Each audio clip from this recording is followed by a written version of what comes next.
Shalom teman-teman semua, berjumpa lagi bersama saya Linda. Di video kali ini adalah video tugas dari mata kuliah Ilmu Sosial Budaya Dasar. Di sini saya akan memberikan materi atau menjelaskan materi tentang manusia dan peradaban, yaitu bab 3, manusia dan peradaban. A. Pengertian. Peradaban adalah suatu bentuk masyarakat atau kelompok budaya yang kompleks dicirikan oleh ketergantungannya pada pertanian, perdagangan, jarak jauh, pemerintahan berbentuk negara, adanya spesialisasi pekerjaan, kependudukan, dan stratifikasi kelas. Pengertian peradaban diartikan juga sebagai perilaku normatif dalam konteks masyarakat di mana cara hidup di perkotaan dianggap lebih unggul dari cara hidup liar atau barbar. Dalam bahasa Inggris, istilah peradaban disebut civilization, yang berarti penyempurnaan pemikiran, tata krama atau rasa, refinement of thought, manners, or taste. Dalam bahasa Indonesia, kata peradaban berasal dari kata adab, yang berarti akhlak atau kesopanan dan kehalusan budi pekerti. B. Hakikat manusia. Menurut bahasa, hakikat berarti kebenaran atau sesuatu yang sebenar-benarnya atau segala sesuatu. Dapat juga dikatakan hakikat itu adalah inti dari segala sesuatu atau yang menjadi jiwa sesuatu. Manusia adalah makhluk paling sempurna yang pernah dicipta oleh Allah. Jadi, hakikat manusia adalah kebenaran atau diri manusia itu sendiri sebagai makhluk yang diciptakan oleh Tuhan Yang Maha Esa. Hakikat manusia menurut pandangan umum ialah sebagai berikut. A.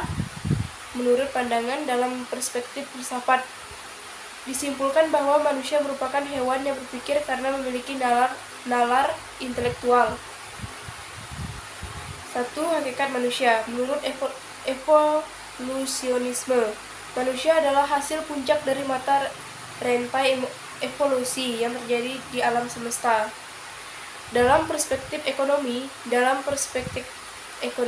yang ketiga, manusia adalah makhluk ekonomi yang dalam kehidupannya tidak dapat lepas dari persoalan-persoalan ekonomi.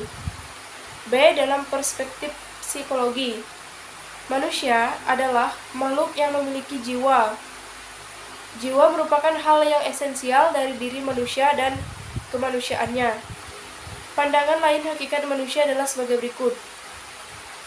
Makhluk yang memiliki tenaga dalam yang dapat menggerakkannya hidup untuk memenuhi kebutuhan-kebutuhannya. C. Peradaban perubahan sosial. 1.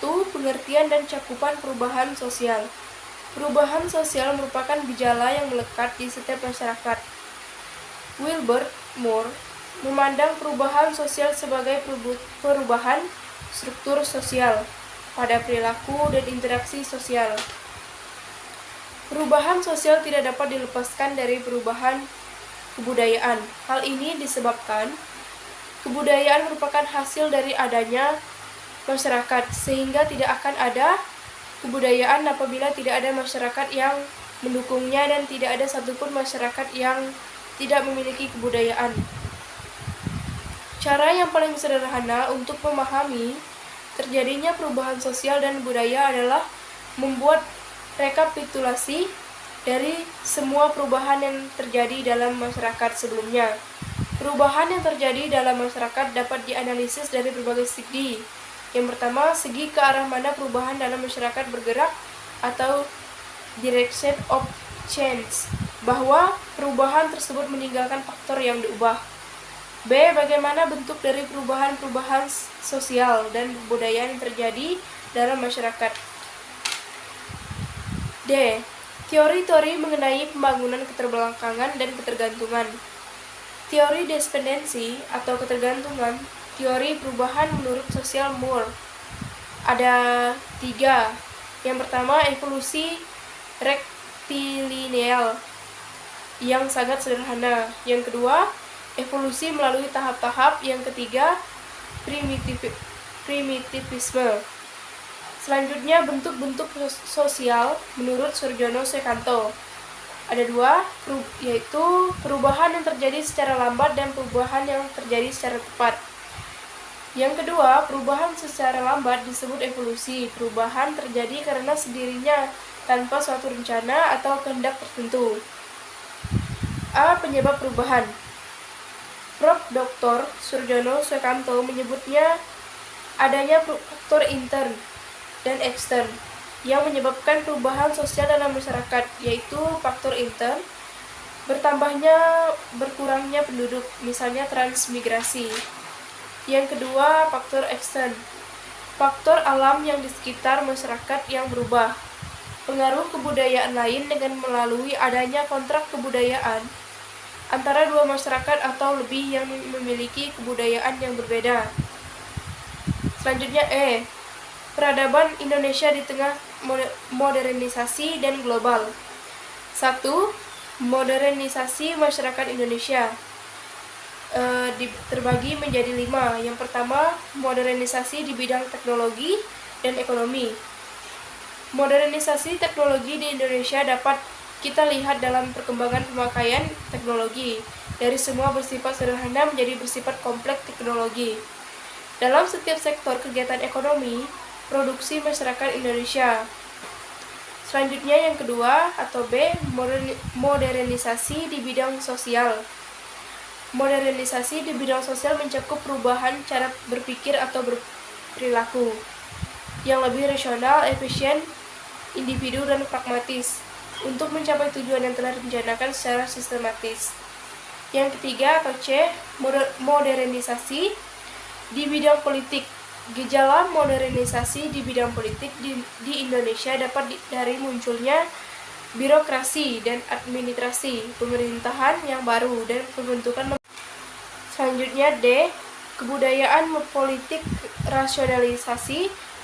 Kebudayaan politik adalah perubahan pandang tentang fungsi dan cara kerja lembaga politik, khususnya tentang sah tidaknya kekuasaan yang semakin lama semakin bersifat rasional dan fungsional.